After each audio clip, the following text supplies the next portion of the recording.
Welcome to Math Video Tutorials, and thank you for tuning in to this lesson. In this video, I would like to show you how to find an inverse function, and after that we talk about some of the properties of inverse functions. First thing first, let's talk about the notation of the inverse function. So we have f of x. You write it down as the inverse, that is, you write it down as f minus 1 of x. That is not a power, a negative power. It's just a way to say this is the inverse of this one. It's just a notation. So do not confuse it with a negative power. So that is for the notation. Now for the inverse function, how to work out the expression. So we got the original function f of x is 2x plus 3. If I was to illustrate this function on a function machine, so we have the input is x, so the function f of x, the input is x, or the domain, and you take that input and you apply an operation which is times by 2. So the first operation you do is you times that input by 2, and then you apply another calculation or operation by adding 3. So 2 times x, add 3. So that is, you multiply by 2, and then you add 3 to the answer, and that will give you the result, or the expression, or the range, 2x plus 3. So the function f of x follows this arrow here. Now if I want to do the inverse, obviously I need to change the direction of the arrow, so I need to start from here. So my input will be here. So you can see this is, if I label, this is the range, this is the domain. So my range will become now a domain. So we got an x, the input, we insert it into the function machine, and the first operation we need to do is the inverse of this operation. What is the inverse of add 3? Well, obviously it is take away 3, or minus 3. So let's do that. And then we continue our function machine. So basically, so far we input x, we subtract 3 from it, so we do x minus 3. So that's the operation we have done so far, and then we continue here, and we're going to apply the inverse of multiplying by 2, which is divide by 2. So that will give us the expression x minus 3 all divided by 2, because we need to take the whole of the expression and divide it by 2. Okay, and that is the inverse function f minus 1 of x. And that will be, of course, the range.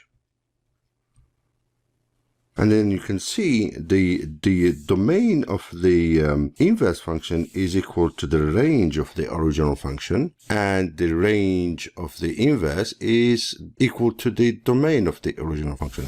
So basically, that's what happens when you do the inverse. You swap in the x coordinate, they become y, and the y coordinates become x. So for this function, so we can write it down here, the inverse function is equal x minus 3 over 2. I can also write it down by splitting the gradient from the y-intercept as half x minus 3 over 2, which also can be written as, let me just rewrite it all down here, half x minus 1.5. Okay, so that's my inverse function. So now that we have introduced the inverse functions, let's do some practice questions on finding the inverse functions. And I'm going to start with a linear function.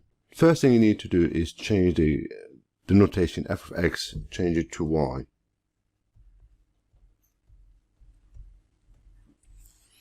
And then swap the y becomes x, and x become y. And then change the subject, make y the subject, because now this is my inverse function. And in order to make y the subject, we need to subtract 5 from both sides. So we have x take away 5 equal negative 3y. And then we need to divide by negative 3 both sides. So we have x minus 5 all divided by negative 3 is equal y. Now I'm going to switch it around to make y the subject on the left hand side.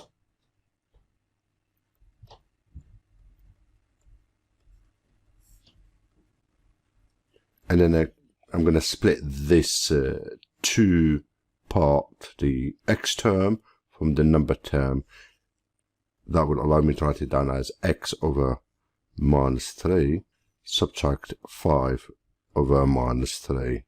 And then you can see this is minus 1/3, because that is my gradient now. And a negative followed by a negative will change to positive, plus 5 over 3. We leave everything as fractions. So this is my inverse function. Let's write it down here. Is equal minus 1/3 x plus 5 over 3. And that is our inverse function. Next, we'll do a quadratic function. So let's have a look at that one.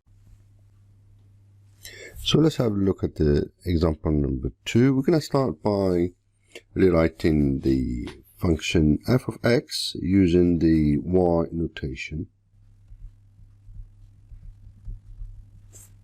Then we can go ahead and switch y to become x, and x becomes y. And now if we try to make y the subject, we can't, because we have y squared here and y. There's no way we can make it the subject like this as it is. So we need to rewrite it in a different form. And this form looks like this, where you have y plus a squared plus b. Now this is called completing the squared, and to work out the value of a, you just halve the middle term. Basically a is equal 3.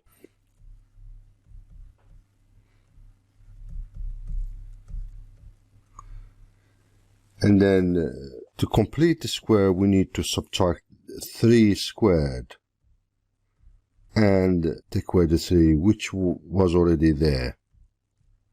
So far what we got, x equal y plus 3 all squared. Now 3 squared is 9, so we've got minus 9 minus is minus 12. Now bear in mind this is our inverse function, so we need to now make it a subject, and to do that we need to move this minus 12 to the other side by adding 12 to both sides.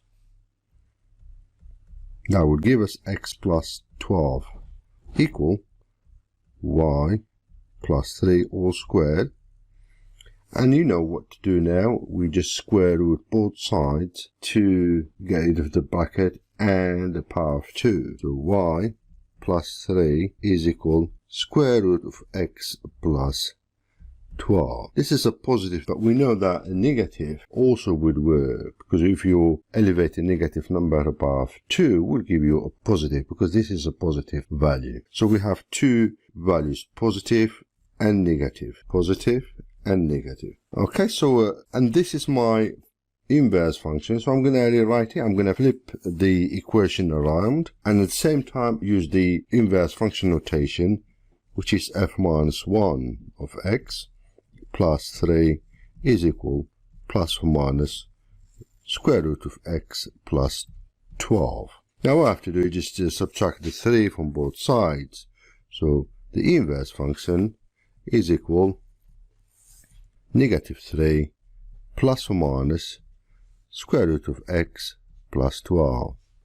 Now for the inverse to exist, the inverse function, you have to have either plus or minus, not both. But we're going to write it down as the inverse function is equal minus 3, either minus square root of x plus 12 or minus 3 plus,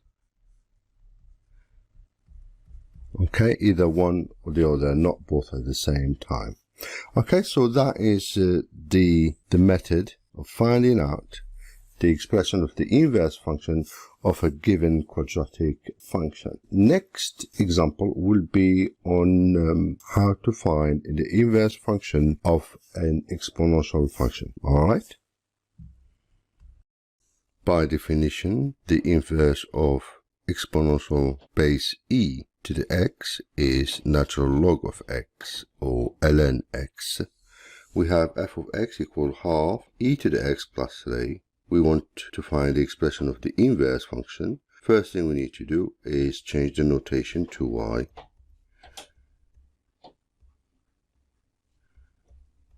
Next we're going to change y to become x, and x becomes y. This is now my inverse function. I need to make y the subject, so we need to subtract 3 from both sides. So I will get x minus 3 on the left hand side and half e to the y on the right hand side. I'm going to multiply by 2 to get rid of the fraction, and do the same on the left hand side. Multiply by 2, that's 2x minus 6 equal e to the y. Now I'm going to take the natural log of both sides, so we do ln e to the y equal ln, put it in bracket, 2x minus 6. Now using the power rule of logarithm, ln e to the y is equal to y times ln e. We know ln e is equal to 1, so that is y times 1, which is y. So this right hand side is y, and the left hand side stays unchanged. All what I need to do now is just rewrite it using the inverse function notation. F minus 1 of x equal ln 2x minus 6. In the next exercise, we take a look at trigonometric functions. In this example, we're going to take a look at inverse trigonometric functions. We're going to take a look at the cos function, sine, and tan. Now, by definition, the inverse of cos is arc cos, sine is arc sine, tan is arc tan. A point to note is that you will come across a different notation for each one of them, and that is cos minus 1 of x for the inverse of cos, and sine minus 1 of x for the inverse of sine, and the tan minus 1 of x for the inverse of tan. For a, we're going to do f of x equal cos 2x. We want to find the inverse of this function here. So as we did before, we're going to rename the function y, and then we change y to become x, and the x becomes y. And I'm going to apply this here, so we're going to say that 2y is going to be equal arc cos x. So basically, this is my inverse function now. I need to make it the subject. So y, so we divide by 2, basically, is half arc cos x. You can write it down as arc cos x divided by 2, that's fine, or over 2. So all I have to do now is just rewrite it using the inverse function notation.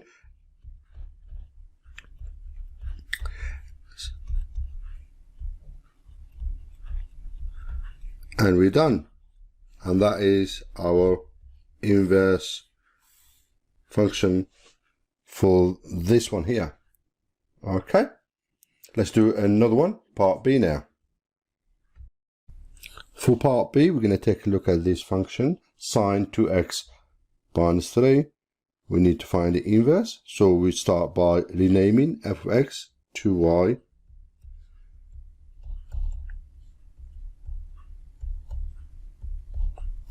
And then we're going to change y becomes x. And x becomes y. And then we're going to apply this rule here.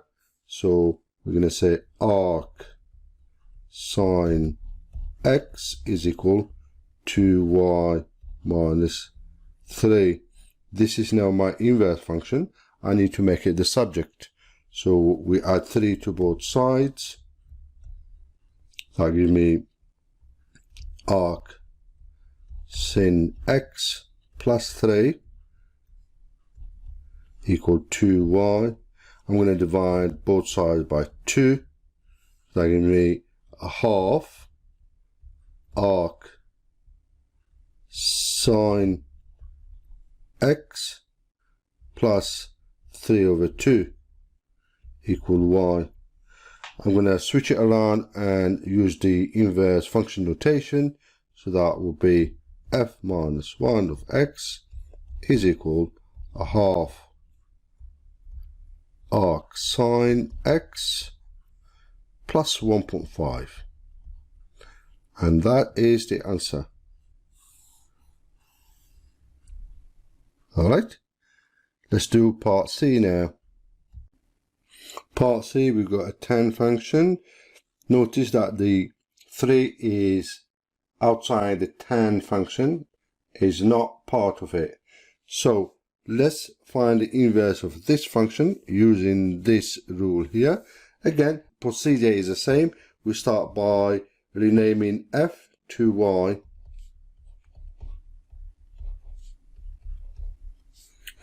And then we're gonna change y becomes x. And x becomes y. And I'm gonna subtract 3 from both sides. So I need to do that now, not later. So we need to make the tan y as the subject. So we need to subtract 3 from both sides. So we have x minus 3 here. And we'll have tan y. Now we can use this rule here. So we can say arc tan, put it in bracket, x minus 3 is equal y. And this is my inverse function now.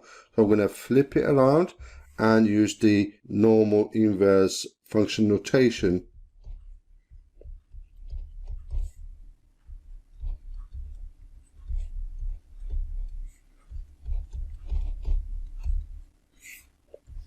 And that is the answer.